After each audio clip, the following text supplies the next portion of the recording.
Welcome back, art lovers and LGBTQ community supporters. Before we dive into today's fascinating journey through Tom of Finland's later years, please take a moment to subscribe, like, and share this video. Consider purchasing artwork from our Redbubble store. Your support helps LGBTQ artists living with disabilities worldwide and allows us to continue creating and expanding this channel with the content you love. Just a quick disclaimer before we begin. To keep this video YouTube-friendly, we've had to crop or edit many of the images. For the full, uncensored experience, we highly recommend exploring Tom's work through official publications and the Tom of Finland Foundation. The links are in the description below. In our previous videos, we covered Tom's work in the 1940s, the lumberjack-filled 50s, and the biking and leather scenes of the 60s and early 70s. If you haven't watched those yet, you'll also find these links in the description below. Today, we're venturing into the mid-1970s, 80s, and 90s, a period that saw Tom's star rise to new heights and his art evolve in fascinating ways. A significant milestone in Tom's career came in 1973 when he had his first European exhibition in Hamburg, Germany. However, this exciting moment was marred by tragedy when all but one of his works were stolen from the exhibit. This devastating loss put a temporary halt to Tom's public exhibitions. It wasn't until 1978 that Tom had his next major exhibition, this time in the United States. The show took place at Stompers in New York City. Stompers, owned by Louis Weingarten, was a unique establishment in Greenwich Village, a boot store in the front and an art gallery in the back. It played a crucial role in legitimizing gay male art and promoting images of the leather community. The exhibition, arranged by Dirk Denner, was a joint show featuring Tom's work alongside that of Etienne. This event marked the first time these two admired artists met in person. The exhibition attracted an impressive array of visitors, including celebrities like Gore Vidal, Halston, and Andy Warhol, who owned several Tom of Finland originals. This exposure to New York's vibrant underground scene and the leather community had a profound impact on Tom's work. We see a notable shift in his art during this period, with an increased focus on fetishistic elements. His drawings began to feature more elaborate leather gear, harnesses, and boots. Lots of boots. This evolution from his earlier work of the 1940s and 50s reflects Tom's immersion in the thriving gay subculture of the time. The boots, in particular, became a recurring motif in Tom's art. They symbolized not just masculinity and power, but also the growing visibility and confidence of the gay leather community. This attention to specific fashion elements and fetish gear marked an interesting departure from his earlier focus on idealized masculine forms. As Tom spent more time in cities like New York and Los Angeles, his involvement in the local fetish and leather scenes deepened. Clubs like the Eagle, LA, and Fault Line became regular haunts, inspiring new elements in his artwork.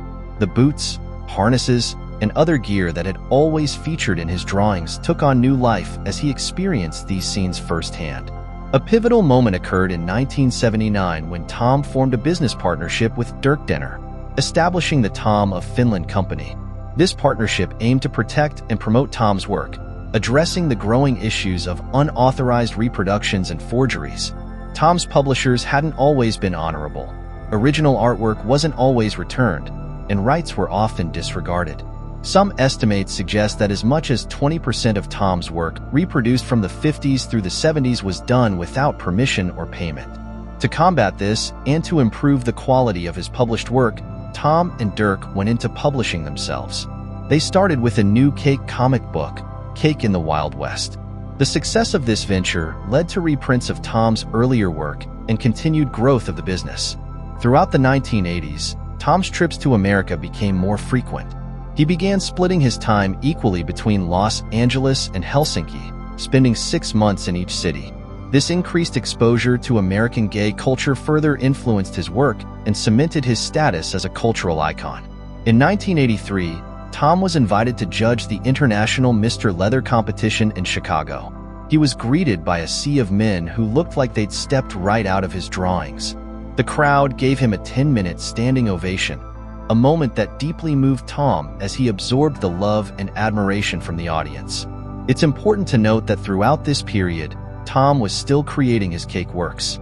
This series, which started in the 60s, continued into the 80s, eventually comprising 26 episodes. We'll be diving deeper into the Cake series in a future video. The 1980s also brought immense challenges to the gay community. The AIDS crisis hit hard, and Tom wasn't spared from its impact. He lost many friends and acquaintances to the disease, both in America and in Finland. This devastating period cast a shadow over the gay community and inevitably influenced Tom's work and perspective. Despite these challenges, Tom's influence on gay culture continued to grow. The Castro clone look of the 70s, Levi's, boots, and work shirts, had swept the gay scene, inspired in part by Tom's artwork. In the 80s, this influence was reflected back in Tom's work, with his men sometimes sporting receding hairlines and wrinkles, mirroring the changing demographics of the gay community. In 1985, building on the success of the Tom of Finland company, Dirk Dinner established the non-profit Tom of Finland Foundation. Its goal was to preserve Tom's art and enhance his reputation. Initially, Tom was skeptical, still seeing his work as dirty drawings, but Dirk appealed to his pride and desire for respectability. However, it wasn't all smooth sailing. In 1988, Tom was diagnosed with emphysema. This illness forced him to cut back on his cherished travels, but he continued to create art. When the illness and medications caused his hands to shake too much for his usual intricate work, Tom returned to a childhood favorite medium, pastels. He created a series of richly colored nude portraits in this medium, working almost until his passing. As the 1990s dawned, efforts to secure Tom's legacy intensified. More gallery shows were organized, and publications continued to showcase his work. Sadly, Tom passed away from a stroke in 1991 at the age of 71, but his influence only continued to grow throughout the decade and beyond. Tom of Finland's impact on the LGBTQ community cannot be overstated. His work played a crucial role in transforming the community's self-image. When his drawings first appeared, many gay men felt compelled to imitate women and live in the shadows. But over the course of 3 decades, Tom's art helped foster a new ideal of gay masculinity, embodied in leather, boots, and unapologetic sexuality. This transformation wasn't an unintended consequence of Tom's creativity. From the beginning, he deliberately worked to create a positive, joyful attitude in his art. "I try very hard to ensure that the men I picture engaging in sexual activity are confident men having joyful sex," he once said passionately. Tom's influence extended beyond art into fashion and culture. In 1995, the Tom of Finland clothing company launched a line inspired by his designs, including his signature cut-off jeans and jacket look. His artwork challenged and parodied traditional masculine tropes, creating a new aesthetic that was simultaneously working class, hypermasculine, and unmistakably gay. Tom of Finland's legacy lives on in the leather subculture he helped create and document.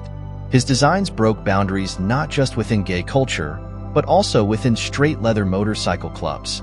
He created a gay Olympus, alternate universe populated by superhuman beings who defied class hierarchies and heteronormative expectations. In a poignant moment before his death, Tom symbolically threw away the knife he had used to kill a Russian paratrooper during World War II, an event that had deeply impacted him and influenced his early artwork. It was as if he was finally letting go of the past and embracing the joyful, life-affirming legacy he had created through his art. We hope you've enjoyed this romp through the art of pleasure. For more in-depth exploration, we highly recommend visiting the Tom of Finland Foundation website. You'll find the link in the description.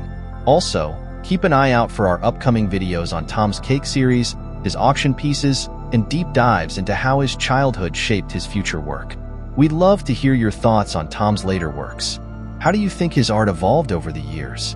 Have you been inspired by Tom's journey? Your comments bring this story to life, and we're always touched by the personal stories some of you have shared about meeting Tom at motorcycle events.